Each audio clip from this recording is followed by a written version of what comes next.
عجوزتي ما بغاتش تحضر لعرسنا حيت ما جاش على قانتها. واش هاد المعركه تستاهل نضحي على قبلها؟ السلام عليكم، انا سلوى، واليوم الحلقه 15 من السيري اللي بدينا فين كنقراو مشاكل الناس كنعطيهم نصائح اللي هما طلبوها منا. ما نطولش عليكم ونبداو نيشان في الحلقه. واش انا غلط حيت قلت العائله ديالي ما بقاوش غيكونوا عشاء العائله؟ من نهار كان بابا صغير والعائله ديالنا كدير عشاء عائلي كل شهر فين كنتجمعوا، كتكون شي حاجه هماويه. هاد التقليد بقى معنا حتى كبرنا. من بعد قرروا انهم يشاركوا فيه الزوجات والولاد كاملين، وباش يخففوا الضغط بداو كل مره ياخذ واحد النوبه وينظم هاد العشاء مره في الشهر لكل واحد فينا. مراتي ملي يلاه تعرفنا كانت عاجبها الفكره وكانت متحمسه، ومن ما تزوجنا بدا كيجينا التور ديال هاد العشاوات. في البدايه انا اللي كنت كنطيب، ولكن موراها هي اللي تكلفات. هي بغات وكان كيعجبها الحال وكان كيعجبها الكونسيبت كله. المشكله عندنا هي انه العائله ديالي بدات كتنتقد الطياب ديالها بزاف وبقسوه، من غير خويا واختي الصغار الاخرين ما كيعجبهم والو، حتى حاجه ما كانت هي هذيك.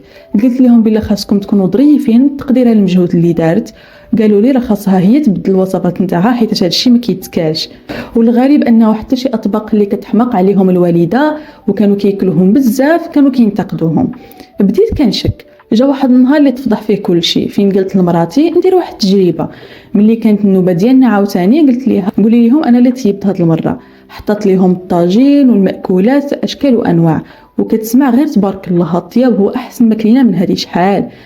قالوا بلي راه كاين اللي كيعرف يطيب وكاين اللي غير كيتعدى على الطياب، والفرق راه باين بين الطياب ديالي والطياب ديالها. خويا واختي الصغار عارفين القلب وبقاو غير كيتفرجوا في العائله وهي كتفرش راسها براسها. وملي قلنا لهم بلي هي اللي طيبات بداو كيتراجعوا على الهضره نتاعهم ويبداو عاوتاني يعيبوا ويرقعوا على الهضره اللي قالوا. العشاء كمل في واحد الصمت رهيب. مراتي فهمت كل شيء، وانا قررت انهم ما بقيناش غادي نستضيفوا هذا العشاء مره اخرى، وقلت لعائلتي بلي هما اللي ريبوا هذا التقليد بيديهم. وملي ما مشيناش للعشاء اللي تابعوا اللي كان التور ديال واحد من خوتي واللي موراه بداو كيسولوا، قلت لهم صراحه ما بقاش غادي يكون العشاء، ما بقيناش غادي نحضروا. مراتي ما تستاهلش هاد قله الاحترام. قالوا لي بلي راه كتزيد فيه وراه كتقطع صله الرحم، وزادوا فكر في ولادك اللي جايين خاصهم يتعلموا من دابا هاد التقليد ونخليو صله الرحم بيناتنا.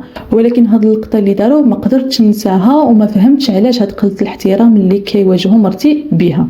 شنو بان ليكم؟ واش انا اللي غلط؟ اول حاجه كنحييك على الوقوف اللي وقفتي مع مرتك وما بقيتيش عليها وصافي كتقول لها بلي هادشي راه في بالك وصافي راكي كتخيلي وصافي هادوك عائلتك كيضحكوا معاك وصافي. هذه حاجه كنحترمها فيك بزاف. ثاني حاجه، فاش الواحد كيتزوج وكيدير دارو وعائلته الصغيره، الواحد اللي كيجي عنده لديك الدار كيولي ضيف، واخا كيكون الام ولا الاب ولا الخوت راك ضيف. يعني تحترم الناس اللي كاينين في دوك الدار. الا كنتي من عائله المراه تحترم الراجل، الا كنتي من عائله الرجل تحترم المراه، وتحترم الحرمه ديال ديك الدار. يعني فاش تدخل واخا الواحد يحط الكاس اتاي ولا كاس القهوه ولا كاس الماء تقول الله يخلف، ودوز في الباب وكيما دخلتي مسرار تخرج مسرار. هذه هي الحاجه الزوينه وهذا هو النورمال. ولكن فاش الواحد كيقلل الاحترام على واحد من الكوبل كتكونش مسؤوليه ديال ديك العائله، ولا راه بينك انت وبين عائلتي ولا بينك انت وبين عائلتي انا ما تدخلونيش في هذا الشيء. لا، الا انا اختاريت واحد لا بيرسون انا نكمل معها حياتي كامله، اذا المفروض عليكم انكم تحترموه او لا تحترموها. ماشي قضيه الراي وانما قضيه فرض. الا ما كنتوش غادي تحترموا، الا ما كنتوش غادي تدخلوا للدار وانتم كتحترموا الناس اللي ساكنين فيها، اذا من الاحسن ما تجيوش، ومن الاحسن ما نجيوش عندكم حتى يتفرضوا بعض القواعد. في ديال انه الوحده اولا الواحد، حيت انت كنتي كطيب في الاول كيبقى نهار كامل في الدار وانتم عائله كبيره، كيبقى نهار كامل هو كيطيب وكيوجد الشهيوات وهذا المجهود كامل باش في الاخر الحاجه اللي تحت تنتقد، الحاجه اللي تحت تنتقد. علاش نقصوا من واحد اخر بلا سبب؟ وحتى الا كان الواحد داير معنا العيب، اللحظه اللي كنجلسوا فيها على طبله وحده وكنشاركوا فيها ماكله وحده كنحترموا داك المجهود، كنحترموا ديك الماكله اللي تحطات، وكنحترموا داك البنادم اللي دخلنا لدارو. اذا لا، انا بندي ما كنشوفش بيه غلط، وكنقرا لي كومونتير دابا وحتى واحد ما كيشوف بيه غلط، وانما كنحترموا انك وقفتي مع مرتك وما خليتيهاش تاكل في راسها بينها وبين راسها. ندوزو القصه الثانيه. عجوزتي ما بغاتش تحضر العرسنا حيت ما جاش على قانتها. واش هاد المعركه تستاهل نضحي على قبلها؟ انا 24 عام وخطيبي 27، كنوجدوا العرس ديالنا هذه عامين، ومؤخرا درنا خطوبه قلنا نديروا العرس العام الجاي. عائلتي واقفين معايا ومسانديني، ولكن مو لا.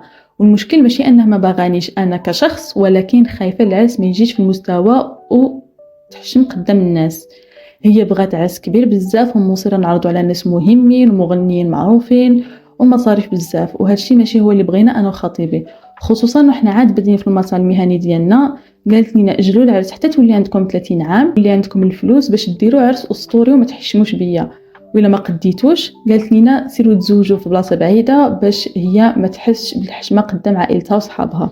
خطيبي شرح ليها شحال من مره وحاول يبين ليها بلي محتاجين تفهمنا، ولكن هي هاد الطبع ما كيتبدلش، كتحس بلي العالم كيدور عليها وما كتقبلش كلمه لا. وما اكثرهم هاد الناس. دابا كتقول بالله ما غاديش تجي لا هي لعائلتها الا كملنا في هاد التخطيط اللي دايرين حنا، ولكن الصراحه بغيناها تكون حاضره حيت كتبقى الام ديال راجلي المستقبلي. درنا كاع اللي في جهدنا باش نشاركوها معنا، ولكن هي مفيكسيه على القرار ديالها بلي خاص داك الشيء يكون على الذوق ديالها ويكون لوكس، ولكن حنا ما قادرينش على هاد المصاريف. يقولها تخلصي انت، الا بغيتي تخلصي انت نجيبوا لك اي واحد، اي مغني راه جاني نجيب لك شاكيرا مادام غادي تخلصي انت. ولكن الواحد ما كيحط حتى شي حاجه في العرس ويقول لك بغيت شي حاجه دولوكس باش ما نتحشمش حدا صحابي. ما بغيتش خطيبي يحس بلي راه محطوط بين نارين، خاصو يختار بيني وبين عائلته.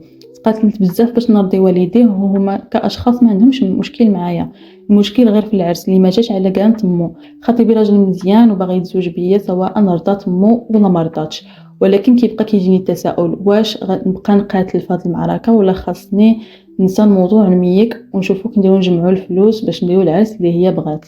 هذا غادي يكون اسوأ قرار غادي تختاروه. الا نتوما ما عندكمش البيجي نتاع العرس اللي بغاتو، هي عندها جوج اختيارات، يا اما تحط هي فلوسو يا اما تجي تحضر وتبارك لولدها الحياه اللي غادي يبدا جديده. ولكن باش ديروا لي داك الشيء على كي بغيت انا وتخلصوه نتوما من جيبكم وانتوما يلاه باديين، الواحد شي مرات كيلقاو الناس ولا بنت الناس اللي توقف معاه اللي تساهل معاه في كل شيء باش يبداو جميع يبنيو حياتهم طوبه بطوبه، كيجي المشكل من واحد الطرف ثالث اللي ما عنده حتى شي صله بالموضوع نهائيا.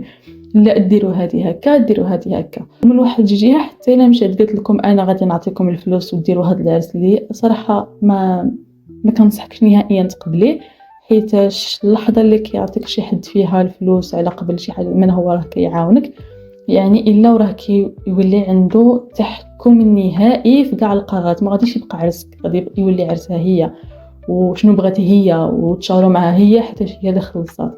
من الاحسن انكم ديروا شي حاجه قليله او لا بيناتكم وصافي، ولا يجعلوا يكون غير عشاء بالعائله نتاعك انت وباه الا بغى يحضر، حيت كنتمنى انه ما تكونش العائله كامله عندها التفكير ديالها، المقربين يفرحوا براسهم، حيت ماشي دائما الوالدين كيبغوا يفرحوا بولادهم، كاين اللي كيبغوا يبانوا على ظهر ولادهم. الله يهديهم ويهدينا. وعندنا واحد الابديت جديد، خطيبي كانت تبغى عرس كبير وفيه شخصيات مهمه، وحنا كنا باغيين غير عرس صغير على قدنا ومخلصين كلشي من جيبنا، وهي رفضت تحضر الا كان داكشي على ذوقها والبريستيج ديالها.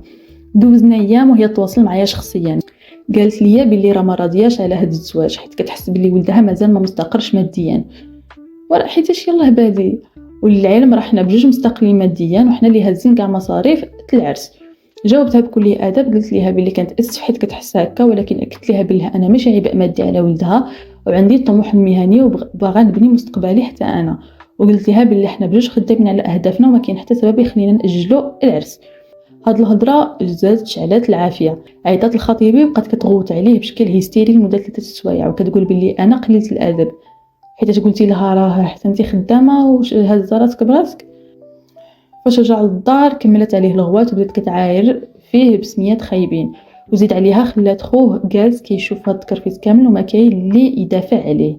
ما فهمتش فاش كيكون شي واحد بهاد، ما فهمتش شنو السميه اللي غادي ندير كيكون هاد العقليه الله يحسن العوان والناس كيجلسوا كيتفرجوا فيه. يعني واخا هي واش العائله كامله كيلعبوا على المظاهر، ما كاينش شي واحد فيهم اللي كيقول لا انا نمشي نفرح لخويا حتى لقى بنت الناس اللي كمل معها حياته. ما كاينش شي واحد اللي عنده هذا التفكير، كاين غير لا العرس بريستيج يجي فلان وفلان يغني ليه، يجي فلان نشطح معاه. لا يهدي ما خلق. فهاد اللحظه راه ما خسرش المصافي بالهبال ديالها، وانما كاع الناس اللي كيشوفوا فيه وهو كيتعرض لهاد الاهانه وساكتين كيتفرجوا راه حتى هما تنقص القيمه نتاعهم عنده. هاد الشيء بقى لعده ايام، كل مره كيدخل دارهم كيبدا الغوات السوايع، وصلت الامور لدرجه انه خطيب يجمع حوايجو باش يخرج من الدار في مره، ولكن قبل ما يخرج تلاقت به حصلاته وبقات كتقطع عليه حوايجو، وقطعات حتى الفاليز، وبدات كتعاير فيه بابشع الالقاب. واش من نيتها هذه؟ وما حبستش عند هذا الحد، وصلت بها الجرأة انها بدات كتضربو قدام العائله كاملين اللي كانت غير كتفرج.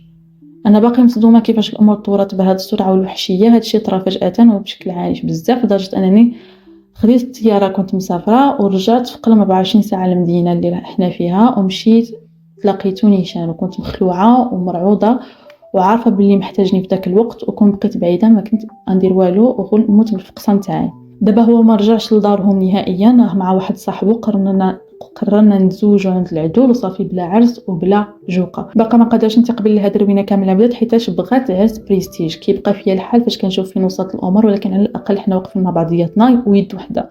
ادعوا معنا بالخير وبالتيسير في هاد الطريق اللي اختارينا. هنا فين كيبان واحد اللي بريستيج باش يبان، واحد اللي بينو بين راسو كيعطي قيمه لراسو باش يبان بريستيج، واحد اللي كتهجم على ولدها وتقطع له الكسوه نتاعو وتقطع له الفاليز ديالو وكتهجم عليه حيتاش ما بغى، حيتاش قال لها لا. شنو هذه؟ واش غتقول عليها واش غتقول عليها الى ولدها ما شداش الشر نتاعها عليه؟ شنو غادي دير الناس الاخرين؟ وكنتفاجئ انها حتى واحد ما وقف معاه. حاجه العرس، الخطوبه، المصاريف اللي متعلقين بهذا الشيء كتبقى حاجه بين الكوبل، هما اللي كيناقشوها على حساب الامكانيات الماديه ديالهم، على حساب بيناتهم. ما سوقناش، ما كندخلوش بيناتهم نهائيا، واخا نكونوا الوالدين، ما عدا الا كانوا الوالدين بنيتي كيعاونوا باش يبداو حياتهم، ولكن باش دير لي شنو جعله كانتي سينو راك مسخوط الوالدين وضربوا الحاله، وتلقاه مسكين هو كاع ما كيجاوبها حيتاش تقمو، هو باغيها غا تحضر معاه وهي لا، يا اما دير العرس بريستيج يا اما انا ما جاياش، واحد من الجوج. لا تجي قلتي ما احسن، والله لا احسن حاجه ديروا هي ديروا الزوجيه ديالكم، واحد يدير الاشهار هكا عند عائلتك نتيا، مادام ما راهمش بهاد التبوغي اللي راه في هاد السيده، دير واحد الاشهار صغير، واحد عشيوه، ماشي حتى عشيوه، غير عشيه وصافي، في الناس يعرفوا بالله راه فلان دا فلانه والله يسهل عليكم. اما هاد تكلفوا راسكم شي حاجه اللي نتوما ما قادرينش عليها على قبل وحده مصطيه اللي باغا تبان قدام صحاباتها وانا جبت المغني فلان. ما من الاحسن الناس التوكسيك شي مرات كدوز من الوالدين، كيكونوا هما ناغاتيس وكيكونوا توكسيك، وفاش ما كتلقاش معاهم الحل، فاش كتحاول انك دير معهم حل وسط ولكن والو ما كاين، غير انا من الاحسن انه الواحد يولي يخلي مسافه. مرة الواحد يدير صلة الرحم لا يجعل البركه، باش الواحد يدخل بزاف الاخرين في حياته غادي تقلب عليه. وهذه كانت القصه الثانيه ديالنا. ما تنساوش تقولوا لي كي جاوكم هاد جوج قصص، وكي جاوكم هاد النوع نتاع البشر اللي كيفضل راسو على واحد اخر، وكنتمنى انه الحلقه تعجبكم، ونتلاقاو ان شاء الله في الحلقه الجايه.